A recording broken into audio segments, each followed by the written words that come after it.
कल परवेज खटक साहब ने मीडिया से गुफ्तगू की। उन्होंने सियालकोट के वाक़े के हवाले से एक बयान दिया जो मेरे ख्याल में काफ़ी कंसर्निंग है। पाकिस्तान के अंदर आज जो कुछ भी हालात हैं उसमें परवेज खटक साहब की ये जो सोच है ये सबसे इंपॉर्टेंट रोल अदा करती है। फवाद चौधरी साहब ने जो है अपने सेनेटर की उस हरकत को बेहुदा करार दिया। फवाद चौधरी साहब से मैं सवाल करता हूं कि परवेज खटक साहब ने जो बात कही है इसको बेहुदा कहेंगे या नहीं?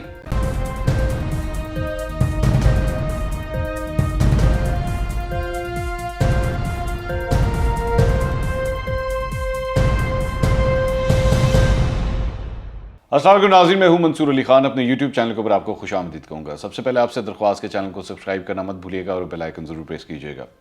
नाज़रीन, सियालकोट का जो वाक़या हुआ है और उसके बाद जो डेवलपमेंट्स हुई हैं वो तो मेरे ख्याल में काफ़ी हद तक आप वैसे ही जानते हैं कि जो 13 मरकज़ी मुलज़िम थे उनको अब एक दिन का राहदारी रिमांड भी कल दिया गया और उनको गुजरांवाला की इंसदाद दहशतगर्दी की अदालत में पेश किया जाएगा। लेकिन उससे पहले कल परवेज खटक साहब ने मीडिया से गुफ्तगू की और मीडिया से गुफ्तगू के अंदर उन्होंने चंद ऐसी बातें कहीं जो मेरे ख्याल में काफ़ी कंसर्निंग है। मैं कंसर्निंग का लफ्ज़ ही इस्तेमाल करूँगा फ़िलहाल।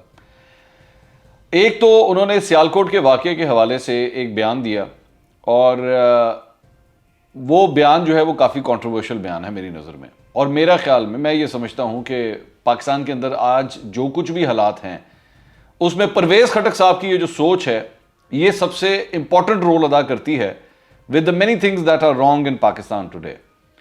परवेज खटक साहब ने क्या फरमाया है जरा देखिएगा। में पाबंदी वरना ये सिलसिला तो चलता रहेगा। देखिए, आप जो कह रहे हैं कि टीएलपी के देखो वजूहात आपको भी पता है। बच्चे हैं, बड़े होते हैं, इस्लामी दीन है, सोच ज़्यादा है, जोश में आ जाते हैं, जज्बे में वो काम कर लेते हैं। इसका ये मतलब नहीं कि ये किया तो ये हो गया। ये हर एक का अपनी सोच है। वहाँ पर लड़के इकट्ठे हुए, उन्होंने इस्लाम का नारा लगाया कि ये इस्लाम के ख़िलाफ़ काम, ये जज्बे में आ गए, काम हो गया अचानक। तो इसका ये मतलब नहीं है कि सब कुछ बिगड़ गया। प्लीज़ आप ज़रा लोगों को भी समझाएं कि नौजवान हैं, जज्बे में आते, दीन में मैं भी जज्बे में आऊँगा, गलत काम कर सकता हूँ, लेकिन ये मकसद नहीं है कि पाकिस्तान जो है तबाही की तरफ जा रहा है। पुलिस वालों को मारा, श्रीलंका को मारा, फिर भी जज्बा वो होता है। आप जब स्कूल कॉलेज में थे, आप जज्बा था आपने?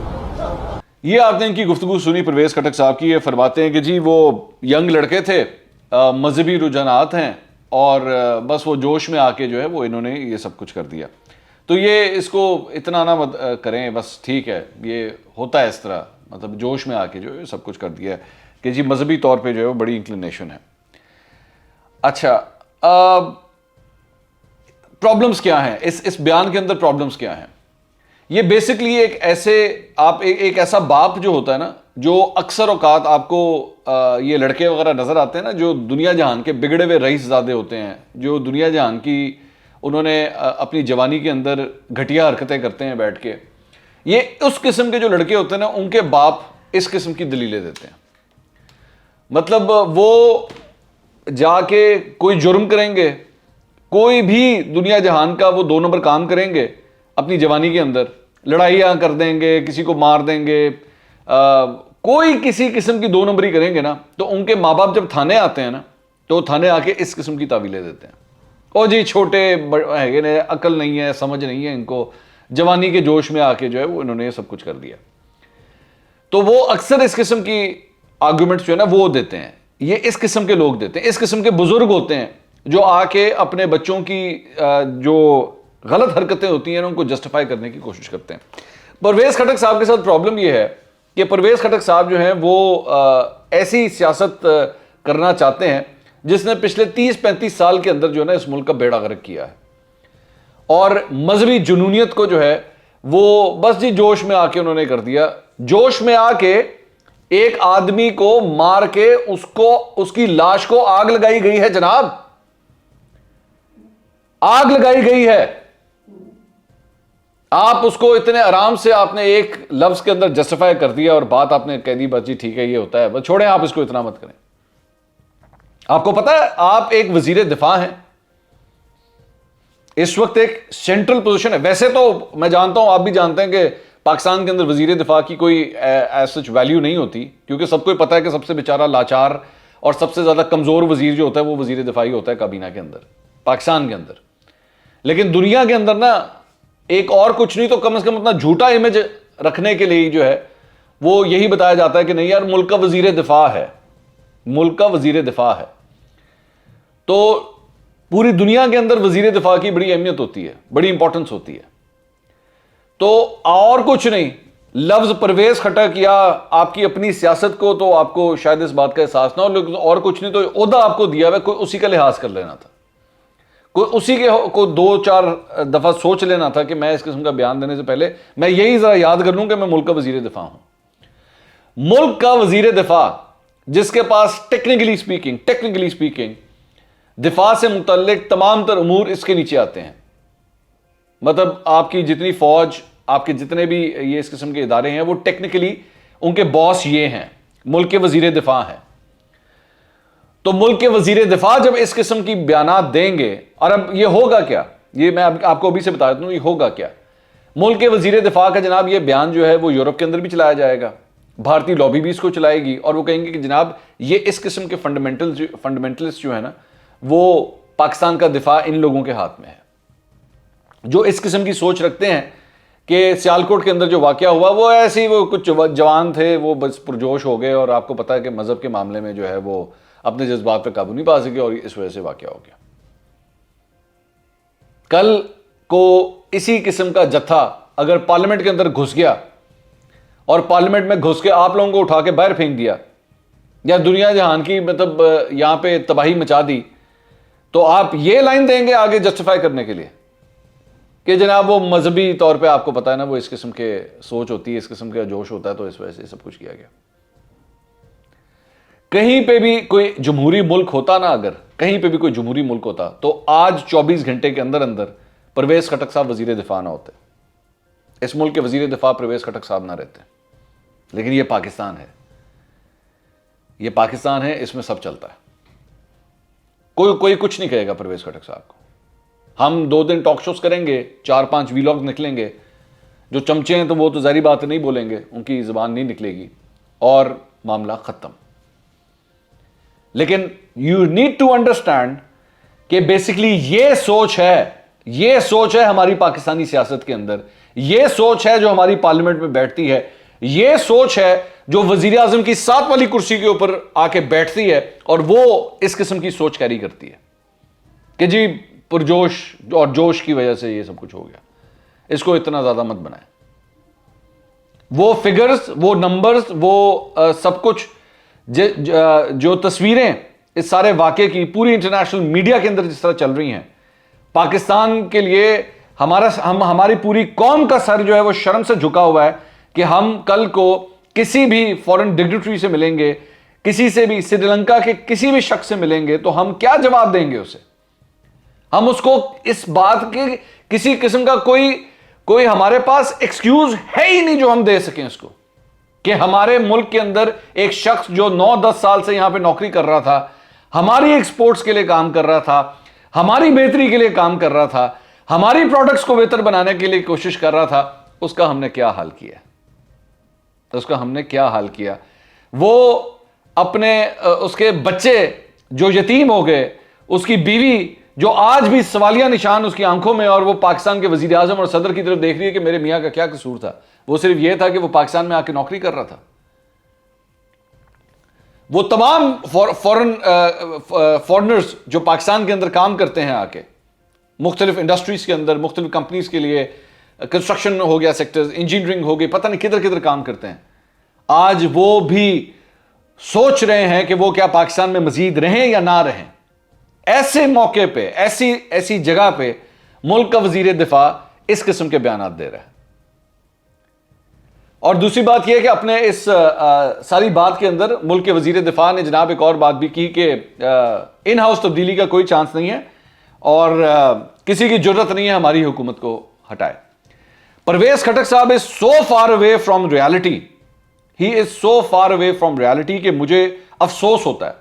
एक होता है आपको किसी की नाअहली के ऊपर आपको थोड़ा सा गुस्सा चढ़ता है, आपको गुस्सा चढ़ता है, कभी कभार कोई ऐसी गलती आप किसी की देखें ना तो आपको गुस्सा चढ़ता है, यार ये क्या किया।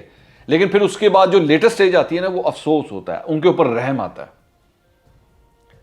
परवेज खटक साहब की सियासत जो है ना वो अब काबिले रहम है, मैं सिर्फ यही कह सकता हूं।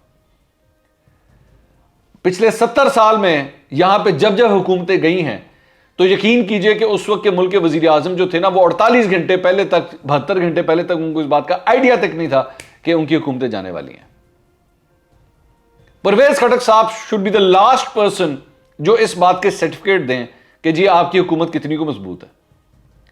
परवेज खटक साहब की वजारत की और परवेज खटक साहब की अपनी जो हिम्मत और इनकी ताकत जो है ना, वो हमने 6 अक्टूबर के बाद देख ली थी जब DGISI का नोटिफिकेशन जारी हुआ था। पूरा हर सियासतदान बात कर रहा था, फवाद चौधरी, शेख रशीद, सब बात कर रहे थे, मुल्क का वजीर दिफा गायब था। वजीर दिफा की खबर ही कोई नहीं थी, उसका बयान ही नहीं आ रहा था। लग रहा था कि मुल्क के अंदर इस काबीना में वजीर दिफा नाम की चीज ही कोई नहीं है। तो ऐ पहीजे ताड़ी ताकत, आप इतने ताकतवर हैं।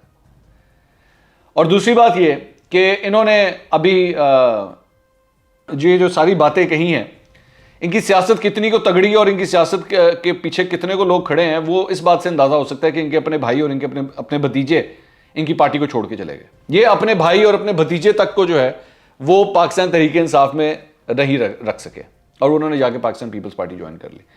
तो परवेज खटक साहब की जब अपने घर में कोई नहीं सुन रहा, अपने भाई नहीं उनकी बात सुन रहे, तो मुल्क में कितनी को उनकी से होगी या कितने को वो उनकी बात की। लेकिन वही जिस तरह मैंने शुरू में बात की ना कि हमें तो पता है कि वजीर दिफा जो है वो सबसे कमजोर है, हम जानते हैं इस बात को। पाकिस्तान में ये आम चीज है, मैं आपको कोई अनोखा फैक्ट नहीं बता रहा। हम सब जानते हैं कि परवेज खटक साहब के जो है ना वो कोई पावर शावर कोई कुछ नहीं है। बल्कि मुझे तो कभी कभार लगता है कि इवन जरताज गुल जो है वो भी शायद इनसे ज्यादा ताकतवर होगी, वो भी शायद ज्यादा ताकतवर होगी। लेकिन पूरी दुनिया के अंदर जो है वो जो पार्लियामेंट्री डेमोक्रेसीज होती हैं उसके अंदर जो है वो वजीर दिफा का एक पोर्टफोलियो होता है, एक बड़ा इंपॉर्टेंट पोर्टफोलियो होता है।